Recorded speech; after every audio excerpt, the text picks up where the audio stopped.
Welcome to Outlaw Woodworking. Today I'm going to show you how to turn a river table into a custom river table sink. Let's get started. There he goes, it's a working man. He's trying to make a living any way he can. And he'll break his back for $1 or $2. Oh, there ain't no shame in what he do. Oh, work it out. Right here we're using some spalted maple, and basically I'm figuring out what fits in this this is a pre-mold where you don't really, you can basically pour your epoxy in here and it pops right out pretty easy. And this is a coffee table mold that I'm going to actually make a river table into a sink. Now this is probably doing it the hard way. If I had it to do over again, and I probably will be making another one, I would just make a mold the thickness that I want the sink. However, this did turn out okay. Right here I'm using super clear 2-to-1 epoxy. I'm basically using 5-gallon bucket and just pouring out all 3 jugs in there, mixing it. I mix it very slow, but for like probably 6 or 7 minutes, maybe 8 minutes. And then what I do is, this is the base coat, and basically I try to come up with a nice swirl in there, let it cure, and then I'm going to put a little design in there, and I'm basically going to try to create a different look in here. I don't want it to be see-through because it is gonna be a sink, and I don't want to see down into the cabinet or anything. But I want to have some pretty good depth to it, and my plan is to put some lights underneath the sinks, like some LED lights on a dimmer or something, where I could project up some light up through this river. Now this is, I'm creating an ocean in here, and however, I ended up making the sink from the back side of this, just because it turned out that the way I was going to router out the sink on my CNC, I ended up doing it upside down. But it's still, when you see the final product, it did turn out pretty good. It was definitely the hard way to do it, and you'll see why in a minute.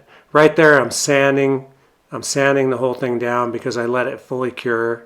And then I proceed to place the next layer in here. And I'm basically using super clear epoxy. When I do thin layers, I use tabletop epoxy 1-to-1. And then if I do thicker layers, I'll do the deep pour epoxy, which is 2-to-1. Right here I'm putting in some more colors. I'm gonna create a little ocean in here in a second, and basically what I'll do is use my blow dryer heat gun.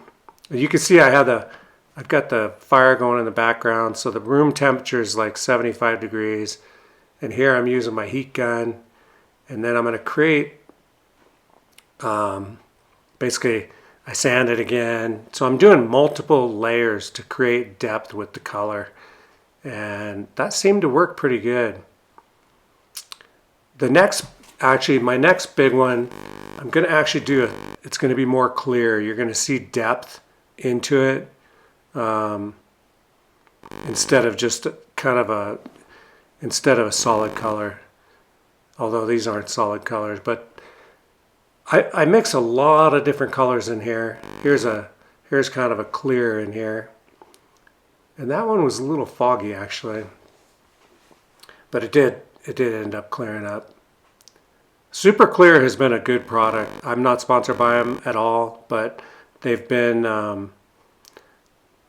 really been good. I haven't had much trouble with them at all. Most of the products that I've made with Super Clear have come out really nice. I do like this spalted maple too. This wood,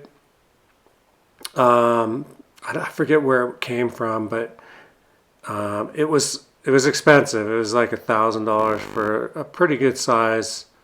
I think 2 chunks was about $1,000. Right there you can see I put in the ocean, and then basically make it look like some waves in there, and then I sand it all down, and then I put another coat of clear on top of this to get it up to the right thickness. It was looking pretty cool at this point, actually. But this particular coffee table is going to turn into a sink, and I'll show you how I'm going to do it in a second. Once we get through making the actual river table itself, we'll take it over to the CNC machine, and I'll show you how I'm going to turn it into a sink. One of the main things about epoxy is to keep your temperature correct, and I think that's where I have failed in the past, was actually not having the right temperature. Here you can see I'm popping it out of the mold, and then we're going to take it over and start cutting it. Here we are over at the CNC, and we're basically cutting out a dish into the river using my CNC. And right here I'm doing the roughing toolpath, and it does this in 2 passes, which was pretty nice. I regret not having my dust shoe on there. I purposely left the dust shoe off so that the video, it would be cool with the video, but it was just way too messy. The epoxy, when it cuts, it just flies all over the place. Right there I cut the slot in the sink, and then here you can see it before I sand it. You can see the dish with the slotted drain. Now we're going for a shallow dish, so that where this is going to go is it's a wall faucet.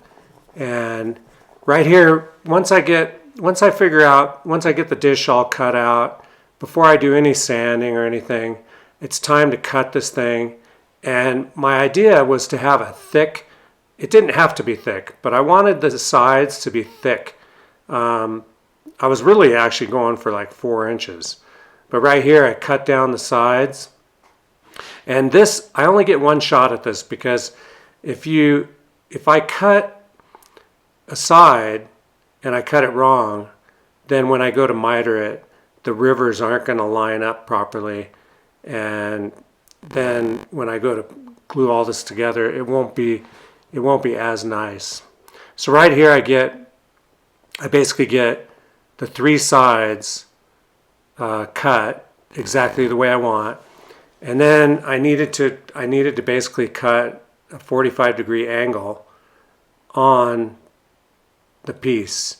And I needed to mark them perfectly so that when I went to glue these sides together, this is the hard way to do it, by the way. I think it looks cool, but it's kind of a hard way to do it. I think if I was going to do another sink this size, I would just pour it the thickness that I wanted the sink and create the rivers. Although this did turn out looking pretty cool, I don't even know if I can mimic it doing a solid 4-inch thick piece where you had the rivers flowing down the sides.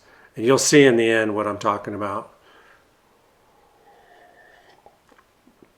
So right here, I'm pretty much, I don't want to make a mistake on this, because a lot of time in making the river table and the cost of the materials and everything, and I have to run this 45 through here and not make a mistake, So right there you can see I ran one side through, and I keep looking, I basically check this thing multiple times and make sure that I'm not cutting more than I need to, so that these things, they need to line up, really close to as perfect as possible.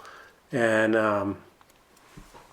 yeah, I spun my head a few times trying to think, I don't want to screw this up, And it's funny, I forgot to turn on my shop vac. I was so busy, and it clogged up the bottom of that table saw with all this fiberglass material. But it did cut through real nice. Now right here you can see I'm actually running it through carefully, like, you know, a 1/16 of an inch at a time until I get this thing lined up where it's gonna be a good match. And you can see there I've got the front piece done and I'm running it through the side. And I just keep running it through until it gets where it's, you know, a perfect angle. And that took a few minutes to, I think you're better off doing it this way actually. It's really tough to get it perfect if you try to cut it too close too quick. And right there I got two sides completely ready, and now I'm just, yeah, right here the vacuum, it wasn't working at all. It was clogged.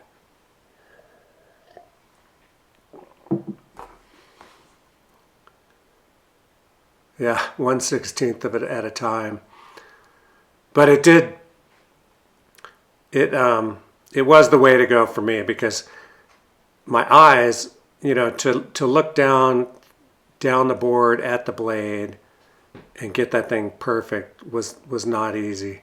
Now right here, I basically got that side done, and now I'm going to cut the smaller pieces and basically check them with the board, with the table, or I guess you could call it a sink now. And right here, I'm actually getting these miters right on the money. So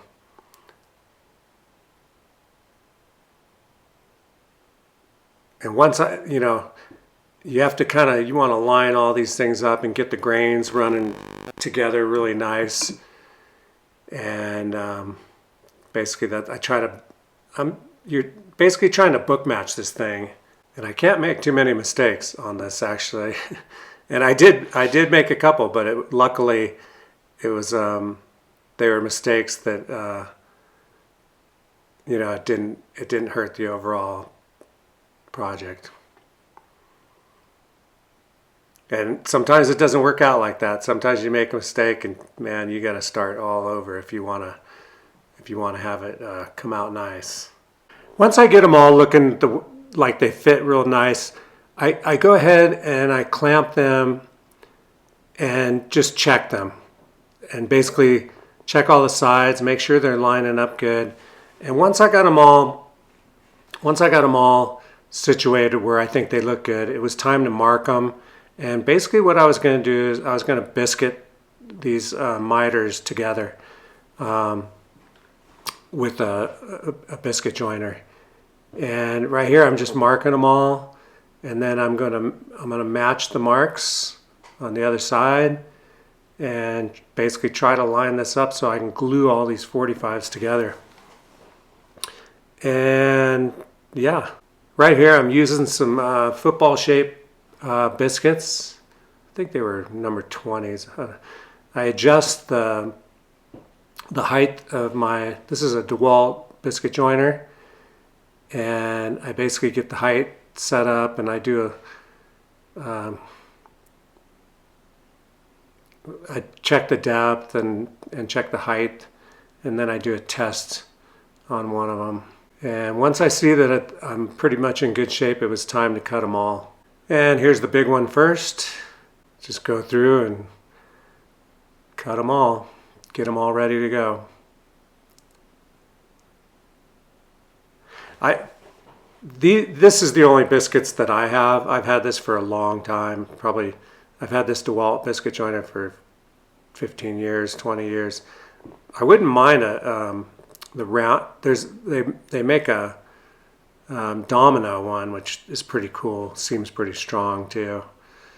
But right here, I just go through and get them all ready to go, and then I test fit them all before I go through the procedure of trying to glue this thing together. Once I get them all test fitted, it was basically yeah, just look it all over, make sure the corners are fitting good, and it looked pretty good. I think the small river off to the right side right there. I think it was off a little bit, like a 1/16 of an inch or something like that. But you know, in the end, it didn't bother me at all. It looked really nice. Let me know in the comments what you think of it.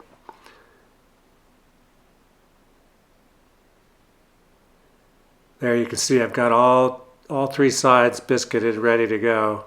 And now it's basically time to glue this thing together.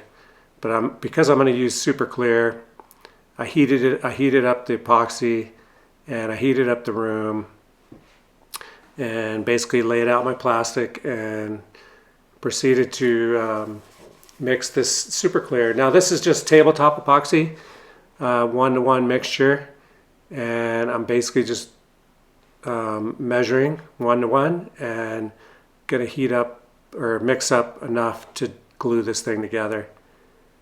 And I must say that getting these sides all glued together all at the same time was a pain in the ass, especially one person. It was just I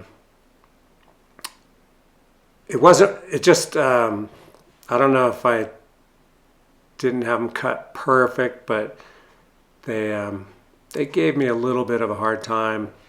And you know, epoxy, it's sticky, and it was just, I didn't have my rubber gloves on, but all in all, it went good. Right here you can see I'm getting them ready, and I'm getting the epoxy in the holes and making sure it's spread across the whole miter joint and in the cracks and everything. And then I just start sticking them together. Now I didn't show it, but when I flip this thing over and start clamping it, I ended up using a lot of clamps. I didn't really show it because I was just struggling with getting it all clamped perfectly, and I ended up bringing over my pipe clamps and re-clamping this. I flipped it upside down and so that I could see the top miter, and I got my pipe clamps out and I clamped this whole thing really well, and it actually turned out pretty good. I ended up having to that was not the last of my clamping. It was the last of the video right here, but I ended up going and getting like 6 of my 3/4 inch pipe clamps and came back over here and re-clamped this whole thing again. But it did clamp down good, and the corners they needed a little bit of putty, and I ended up getting some specialty putty that actually worked really well. Right here, basically what I'm doing here is I'm going to be, so I don't want the epoxy's going to flow through the drain when I start doing the top. Now I've already sanded this thing. I've sanded the top a bunch of times, but I have to set it up so that this drain, so the epoxy can run down the sink into the drain and run onto the, basically that plastic. And it has to be perfectly level so that it all flows evenly. And so I level it all up really nice. And my garage is a little sloped, so I kind of move it around until I'm in a good spot where I think it's gonna stay real nice. And apparently that's the spot right there. I get a few stirring sticks to balance it out a little bit. When you do a flood coat like I'm going to do on here, or seal coat, whatever you want to call it, I want to be able to reach underneath the edges. So I kind of prop it up so that I can be able to spread underneath those edges really easy. And this is going to be one of 2 coats actually. Right here I'm wiping it down with some isopropyl alcohol, and basically cleaning off all the dust that was on it from sanding and everything. I did sand it from 80 to about 320, I think. Right here I'm weighing out the epoxy. I've got the room temperature at about 70 degrees, and I'm going to basically weigh out. I'm going to do two cups full, but this first cup I'm weighing out like 140 ounces. Or actually, I'm sorry, 14 ounces.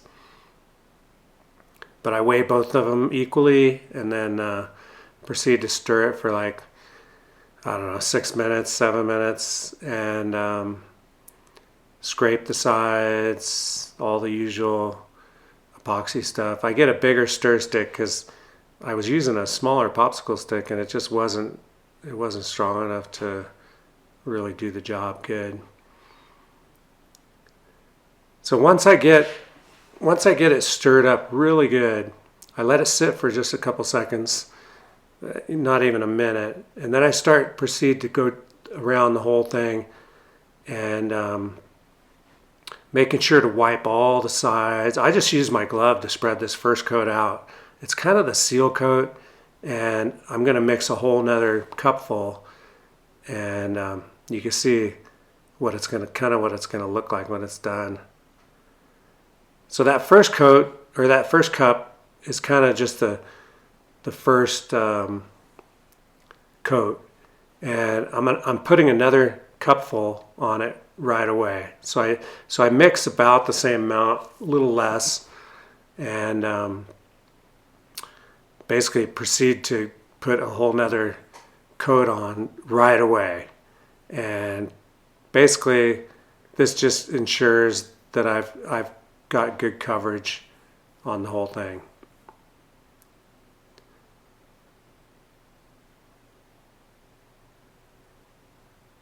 And then, you know, it's getting a few air bubbles through this wood.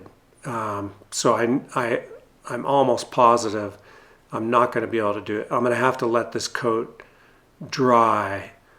Even though I'm torching out these bubbles, there's a few of the bubbles that keep showing up, and I have a feeling that they're just going to show up all the way till the end. And basically I put this next coat on just to make sure I've got good coverage on the whole thing, and then I keep an eye on it for a few hours, torching out any bubbles that show up, and yeah, I just keep doing that for a little while. But there was a few that were pretty stubborn bubbles that kind of kept coming, and you can see the side of that. I just love the way the side looks. That side in particular looks really good. Anyway, thank you very much for watching. Please subscribe, like the video, and I will see you next time. The next episode, I'm actually going to do a video on how to remove bubbles after the fact. I've got a couple bubbles in a couple air bubbles that were persistent in this sink project, and I'm going to show you how to get rid of them in the next video. Anyway, thank you very much for watching. I really appreciate it, and I will see you next time. Later. There he goes, it's a working man. He's trying to make a living any way he can, and he'll break his back for $1 or $2. Oh, there ain't no shame in what he do.